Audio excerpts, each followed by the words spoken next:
ఈనాడు తెలంగాణ రాష్ట్ర ప్రభుత్వం ఆలోచన చేసి SC ST BC minority EWS విద్యార్థులు అందరినీ కూడా ఒకే దగ్గర కలిసిమెలిసి ఒక కుటుంబంలా చదువుకునే విధంగా ఈనాడు young India integrated residential schools ని మనం ప్రారంభించుకున్నాం.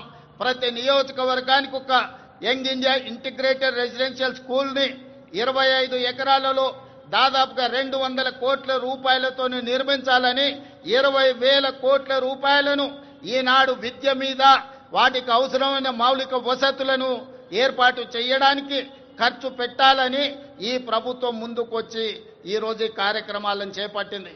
ఈనాడు విద్య మీద పెట్టే పెట్టుబడిని మేము ఖర్చుగా భావించడం లేదు. భవిష్యత్ తరాల పెట్టుబడి ఈ దేశ నిర్మాణం తరగతి గదుల్లోనే ఉన్నది. అందుకే విద్య మీద ఖర్చుగా భావించడం లేదు. మేము ఇది ఒక భవిష్యత్ పెట్టుబడిగా భావిస్తున్నాం. అందుకే ఈనాడు దేశం గర్వించే విధంగా యంగ్ ఇండియా ఇంటిగ్రేటెడ్ రెసిడెన్షియల్ స్కూళ్ళని ఈ రోజు మనం ప్రారంభించుకున్నాం. దేశానికే ఆదర్శం.